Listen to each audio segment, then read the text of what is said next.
मित्रांनो, आपल्या आवाज इंग्लिश या चॅनेलवर आज आपण to serve with love 4.2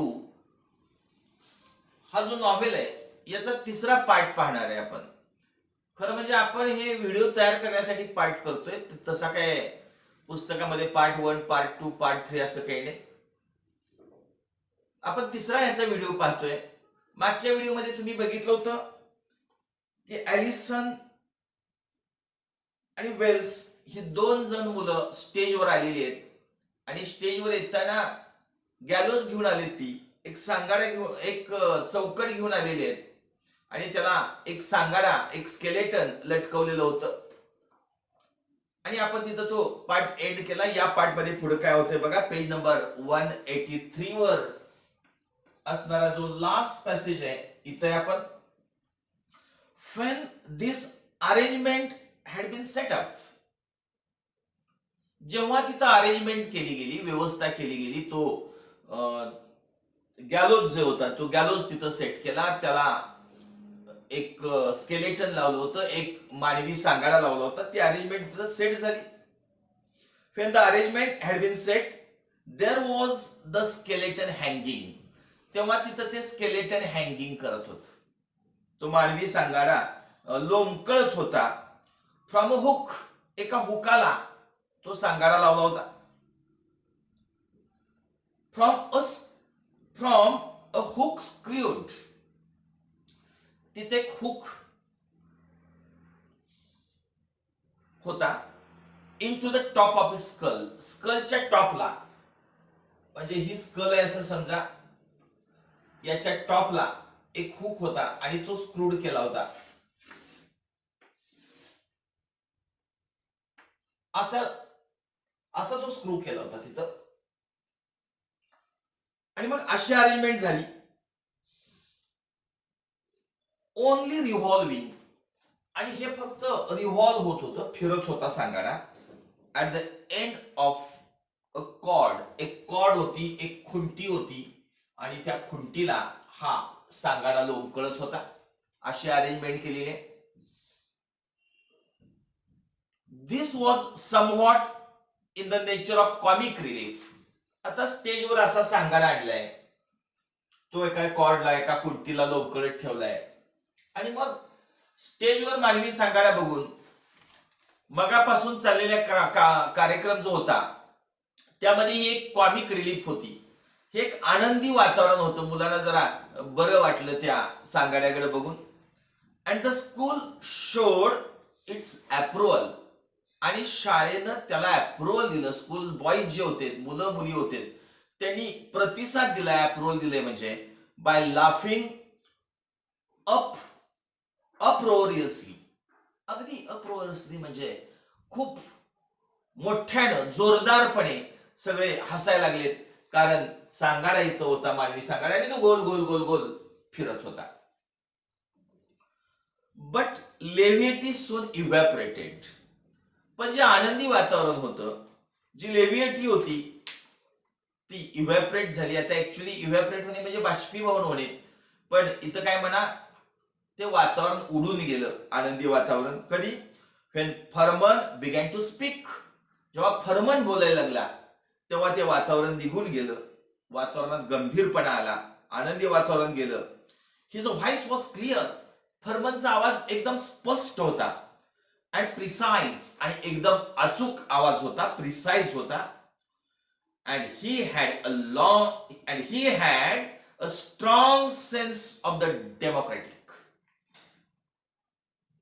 he had a strong sense, त्याच्याकडे एक जोरदार जाणीव होती. कशाची? Of dramatic. ड्रॅमॅटिकची, नाट्यमयतेची, म्हणजे त्याचं जे बोलणं होतं, त्याचे हावभाव होते, कम्प्लिटली नाट्यमय होते. अगदी एखाद्या हिरोनं बोलावं असं ते नाट्यमय होतं, ड्रॅमॅटिक होतं ते.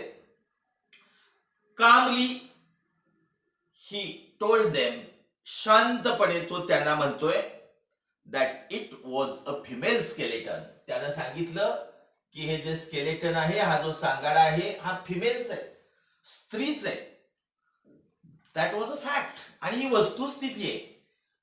अँड कुड इझिली बी प्रूव्ड, आणि आपण हे प्रूव्ह करू शकतो, हे सिद्ध करू शकतो की हा सांगाडा जो आहे हा स्त्रीचाच आहे.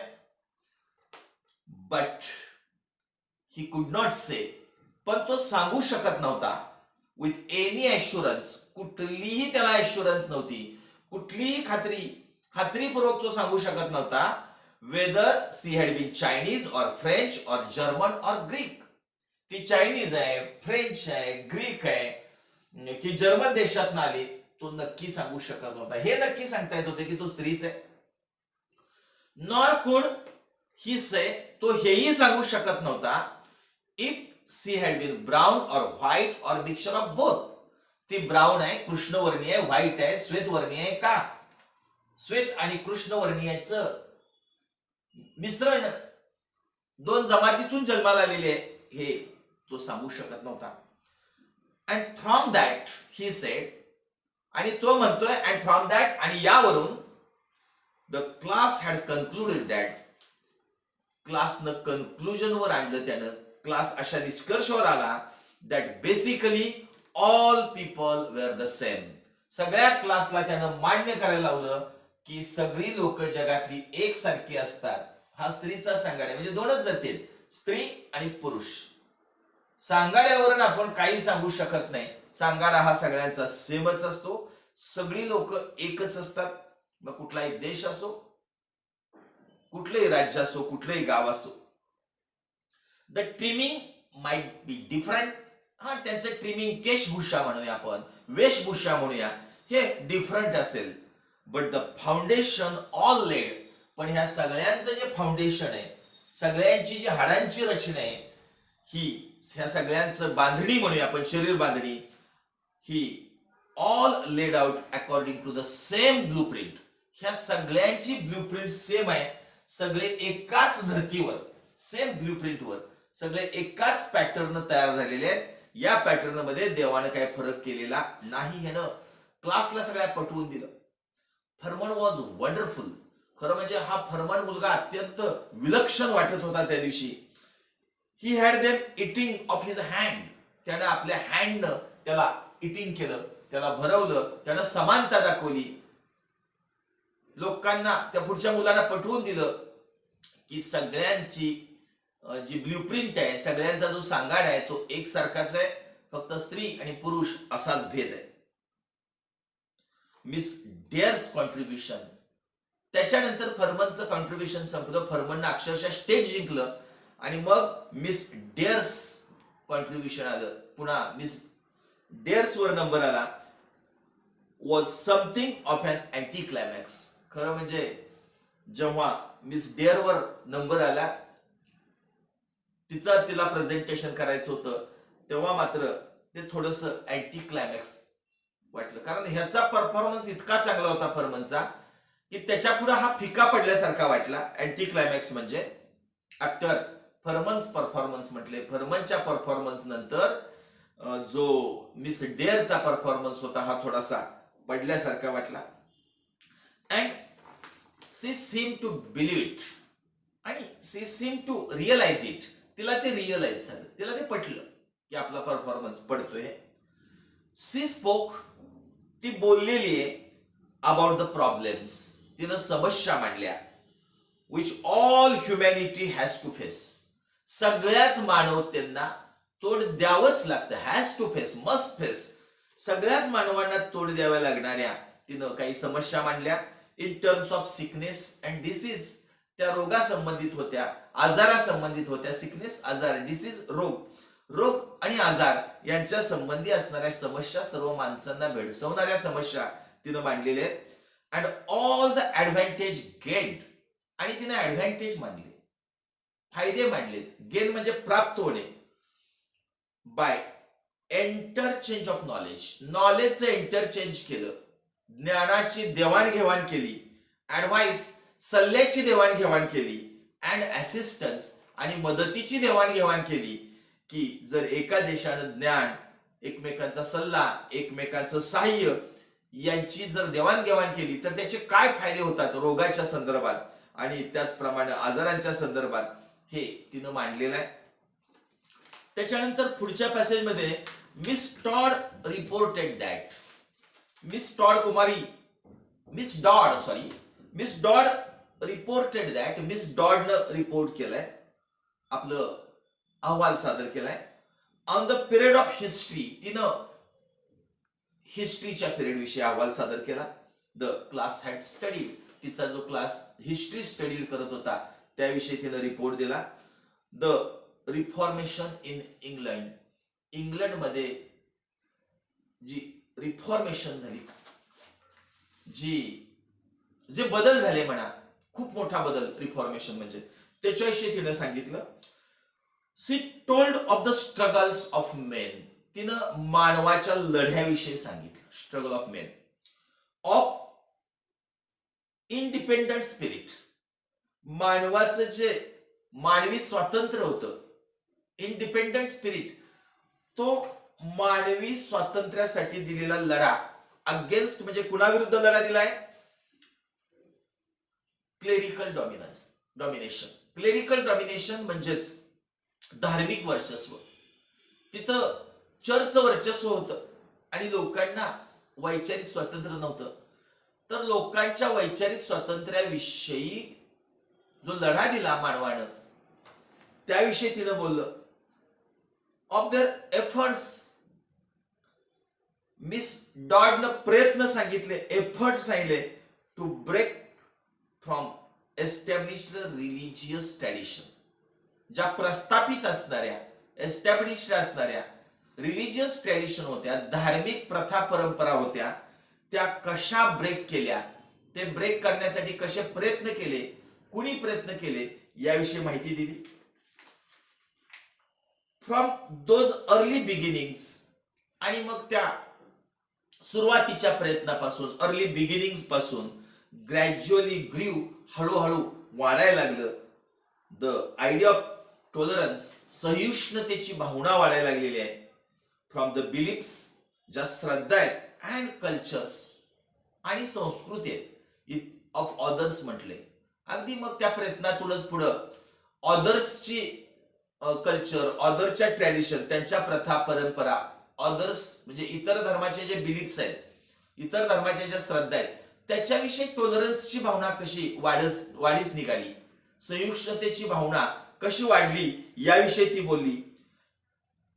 And the new common interest, आणि कशा प्रकारे एक नवीन सर्वसमावेशक common interest in trying to study and understand those cultures, कसा सर्वसमावेशक असा एक आवड निर्माण झाली, इंटरेस्ट निर्माण झाला. कशामध्ये? इतरांची संस्कृती अंडरस्टँड करण्यामध्ये, इतरांचा धर्म, इतरांच्या प्रथा आणि परंपरा ह्या अंडरस्टँडिंग करण्यासाठी जो इंटरेस्ट होता त्यामध्ये वाढ झाली, टॉलरन्स मध्ये वाढ झाली, सहिष्णुतेमध्ये वाढ झाली. आणि कशा प्रकारे मग मानव एकमेकांच्या धर्माचा, प्रथा परंपरेचा आदर करायला लागला, हे तिनं समजावून सांगितलं. Denham's report was a bit of shock. हा जो डेनहॅम होता, त्याचा जो रिपोर्ट होता डेनहॅमचा, तो थोडासा धक्कादायक होता. ही सिव्हिअरली क्रिटिसाइज्ड, त्यानं अत्यंत कठोरपणे टीका केलेली आहे. The general pattern of PT and games, हा जो सर्वसाधारणपणे एकच अभ्यास पद्धती होती, पीटी म्हणजेच कवायतीसाठी, फिजिकल ट्रेनिंगसाठी, आणि गेम्स आणि खेळासाठी एकच जी कार्यप्रणाली होती, त्याच्यावर त्यानं सडकून टीका केली.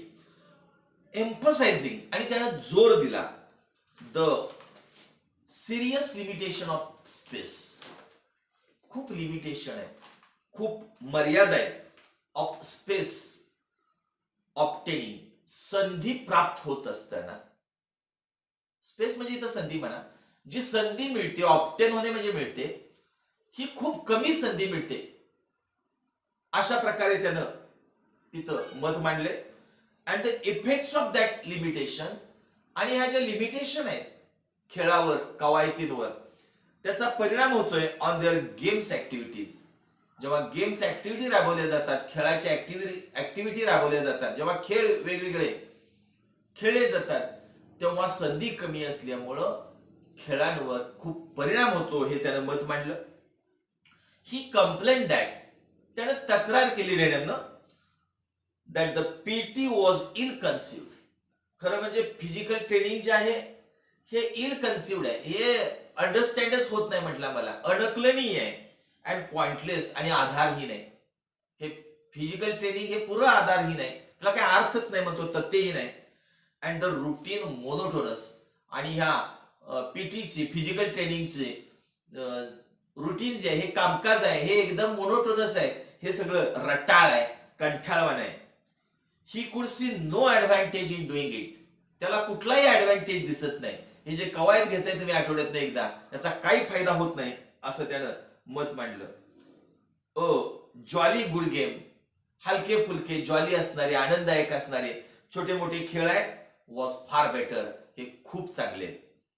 त्यामुळं हे छोटे मोठे खेळ खेळले पाहिजेत, ना की उगच कवायतीमध्ये. काही कवायतीतून व्यायाम होत नाही असं त्यानं मत मांडलं.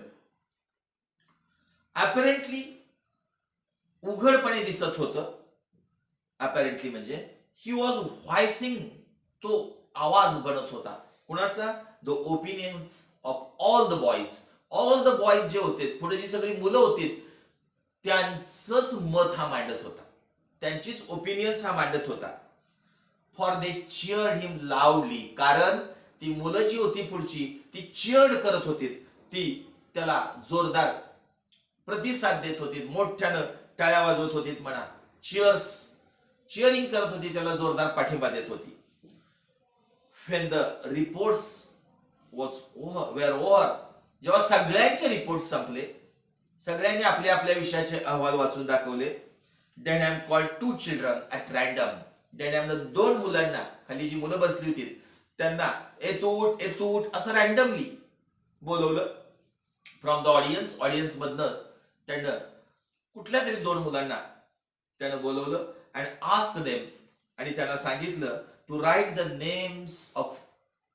Name of each teacher. प्रत्येक टीचरचं त्यानं नाव लिहायला सांगितलं, इन्क्लुडिंग द हेड. अगदी प्राचार्यांसहित. On a slip of a paper. एका पेपरच्या स्लिपवर एकाचं नाव. कागदाच्या चिठ्ठ्या केल्या आणि प्रत्येक शिक्षकाचं एका चिठ्ठीवर एकाचं, अगदी प्राचार्यांसहित सगळ्यांची नावं त्यानं त्या चिठ्ठीवर लिहायला सांगितली.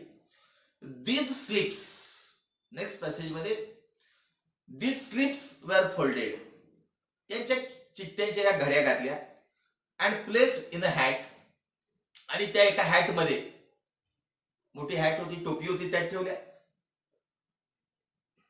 जगल्ड फिगर असली आणि त्याला ते चिठ्ठ्या त्या जगल्ड केल्या, अशा फिरवल्या, हलवल्या म्हणूया आपण, जसा जादूगार हलवतो तसं.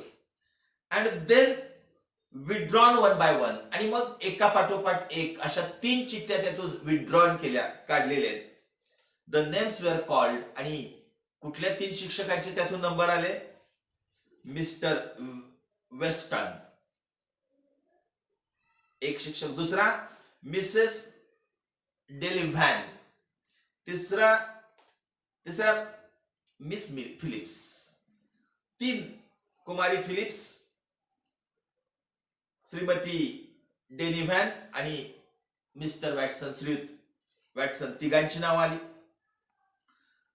आणि मग ह्या तिघांची नावं चिठ्ठीतनं उच्चारल्याबरोबर let the others off the stage. बाकीचे जे विद्यार्थी होते, रिपोर्ट सांगायला आले होते, ऑफ द स्टेज झाले, स्टेजवरून खाली गेले.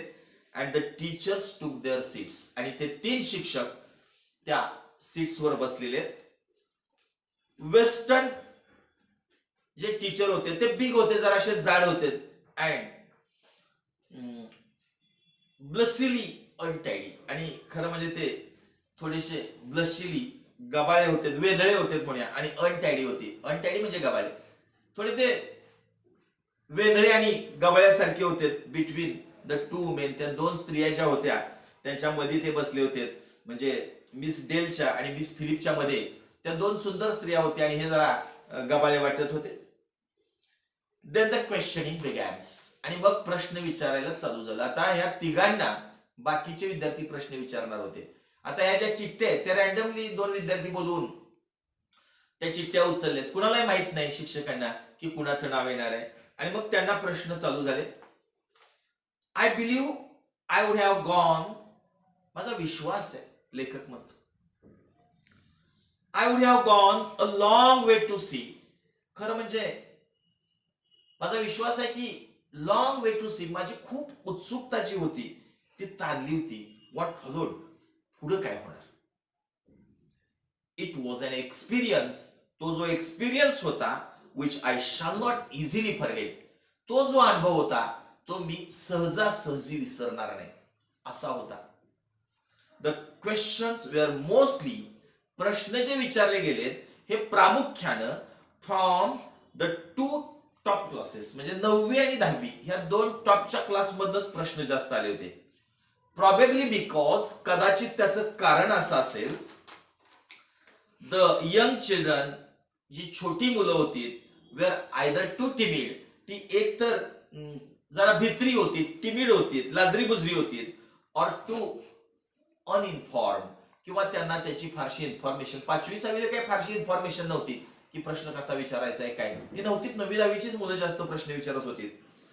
त्या छोट्या मुलांना ती एकतर टिमिड होती किंवा त्यांना अनइन्फॉर्म होतं टू फॉर्म्युलेट देअर क्वेश्चन. कसा क्वेश्चन फॉर्म करायचा, प्रश्न कसा बनवायचा हेच त्यांना समजत नव्हतं. The teachers had no briefing. खरं म्हणजे शिक्षकांनी काही ब्रीफिंग केलेलं नव्हतं, शिक्षकांची काही पूर्वतयारी नव्हती फारशी. And were often caught out, आणि बऱ्याचदा ते सापडायचे, स्टॅमरिंग, गोंधळायचे, म्हणजे स्टॅमर व्हायचे, अडखळायचे इन दर इन डिसिजन. त्यांना डिसिजन घ्यायला यायचं नाही, निर्णय घ्यायला यायचं. पुढे एखादा प्रश्न आला की गोंधळायचे किंवा प्रश्न आला की अडखळायचे. अँड हिअर अगेन, आणि इथं पुन्हा एकदा I received a big surprise. पुन्हा एकदा मला एक मोठं इथं आश्चर्य वाटलं, बिग सरप्राईज वाटलं. का? द फ्रीली सिमिंगली ब्रेनलेस, एक मला फ्रीली वाटणारी, वेंधळी वाटणारी, खुलचट वाटणारी आणि जराशी ब्रेनलेस आहे का काय अशी वाटणारी Miss Euphemia Phillips. Euphemia Phillips जी टीचर होती, proved to be the coolest. ती मला एकदम कूल वाटली, शांत वाटली. अँड बेस्ट, आणि ह्या तिघात तीच बेस्ट होती, बेस्ट इन्फॉर्म ऑफ द 3. या तिघांमध्ये चांगली इन्फॉर्मेशन त्या कुमारी फिलिप्सनच दिली. मला आश्चर्य वाटलं, मला वाटलं हे दोन तज्ञ आहेत हे देतील, पण नाही, मिस फिलिप्सनं उत्तर दिली. तीच शांत होती.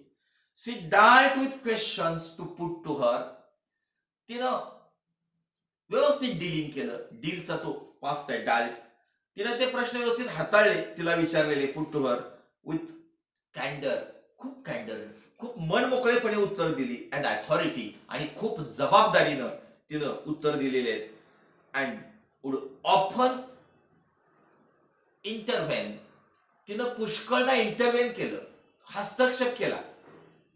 स्किलफुली, अगदी कुशलतेनं तिनं हस्तक्षेप केलाय to assist one of the others. हे जे दोन अदर टीचर होते त्यांना प्रश्न येत नसेल तर हिनं इंटरव्हेन केला, हस्तक्षेप केला आणि प्रश्नांची उत्तर दिली विदाउट कॉझिंग एम्ब्रेसमेंट. अजिबात एम्ब्रेसमेंट, कसली गोंधळी नाही, कसली एम्ब्रेसमेंट नाही, बिलकुल न गोंधळता तिनं इतरांना विचारलेल्या प्रश्नांना पण इंटरव्हेन करून उत्तर दिलेले आहेत. Western cut a very ridiculous figure. यामधला जो वेस्टर्न सर होते ते एकदम रिडिक्युलस, हास्यास्पद ठरले. एक तर दिसायला वेगळे दिसत होते, थोडेसे जाड होते आणि त्यांना काही उत्तर द्यायला जमलं नाही, त्यामुळे ते हास्यास्पद म्हणून तिथे ठरलेले आहेत, रिडिक्युलस, हास्यास्पद. In the face of Denham's blunt criticism, तो जो डेनम होता त्याच्या ब्लंट क्रिटिसिझम होत्या, त्यांना अतिशय, क्रिटिसिझम म्हणजे टीका, ऍक्च्युअली ब्लंट म्हणजे बोथट, त्यानं अतिशय जोरदारपणे टीका केल्या. अँड फर्मन्सनं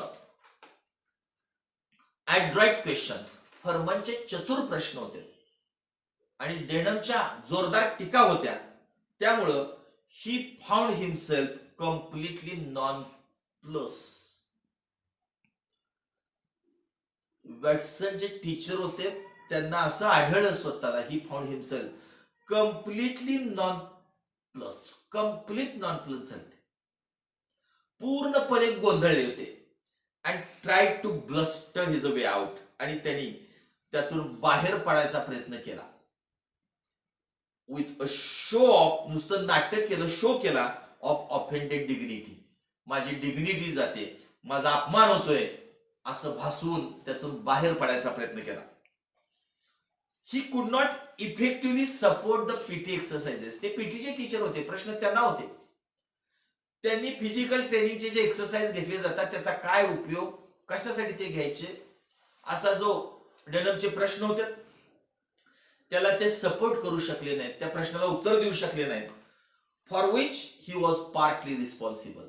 आणि आपलीच खुळ्यात काढून घ्यायला ते पार्टली स्वतःच रिस्पॉन्सिबल होते, ते स्वतः जबाबदार होते. As having any definite physical advantage. त्यांना एखादा डेफिनेट असा, निश्चित असा फिजिकल ऍडव्हान्टेज सांगता आला नाही, त्यामुळे ते स्वतः जबाबदार होते. फायदा सांगता आला नाही की पीटीचे काय फायदे असतात. डेनहॅम वॉज अ ट्रेन बॉक्सर. खरं म्हणजे तो जो प्रश्न विचारणार पोरगा होता हा बॉक्सर होता, प्रशिक्षित होता तो बॉक्सर. अँड इन्सिस्टेड दॅट, आणि त्यानं आग्रह धरला that such exercises were only advantages. हे जे एक्सरसाइज आहेत, ठीक आहे, कवायत घेताय ना, घ्या, पण ते तेव्हाच फायदेशीर असतात कधी, इफ प्रॅक्टिस डेली. रोज कवायत पाहिजे, फक्त सॅटर्डेला शनिवारी पहिला तास कवायत असं नाही, रोज डेली त्याचं प्रॅक्टिस पाहिजे. And for more sustain period, आणि त्याचे पिरियड्स जे आहेत ते अधिक असले पाहिजे. उगाच 30 मिनिटं व्यायाम केला आणि मग व्यायाम झाला असं नाही, ते मोर पिरियड साठी असले पाहिजेत आणि ते डेली असले पाहिजेत असं मत त्यानं मांडलं. तो स्वतःच बॉक्सर होता, त्याला पुरं शारीरिक शिक्षणाच्या महत्व माहित होतं, पण तो त्यानं वेस्टर्नला टीचरना अडचणीत आणलं, ते अक्षरशः गोंधळून गेले. पीटी ट्वाइस वीकली, आठवड्यातनं कुठेतरी 2दा पीटी घ्यायची फॉर 20 मिनिट्स, आणि तेही 20 मिनिटांसाठी घ्यायची, was a waste of time. हे वेस्ट ऑफ टाइम आहे ही असर्टेड. त्यानं अगदी आग्रहपूर्वक सांगितलं, ठामपणे सांगितलं की आठवड्यातनं 2दा 20-20 मिनिटाची कवायत घेताय तुम्ही, हा वेस्ट ऑफ टाइम आहे, यातून शरीर बांधणी होत नाही, यातून कुठलाही फायदा होत नाही. अशा प्रकारे डेनमनं जोरदारपणे आपलं मत मांडलं. आता याच्या पुढचा जो पार्ट आहे तो आपण 4थ्या पार्टमध्ये पाहायचा आहे. नीट काळजीपूर्वक हा पार्ट अभ्यासा, कारण यासाठी 16 मार्क्स आहेत नॉव्हेल सेक्शनला. त्यामुळं, आणि हा मेमरी बेस्ड आहे, मी आधी सांगितले तुम्हाला मागच्या व्हिडिओला की हे वाचून तुम्हाला प्रश्नांची उत्तर पाठ करायची आहेत आणि मग ते क्वेश्चन नंबर 5 मध्ये लिहायचे आहेत. धन्यवाद.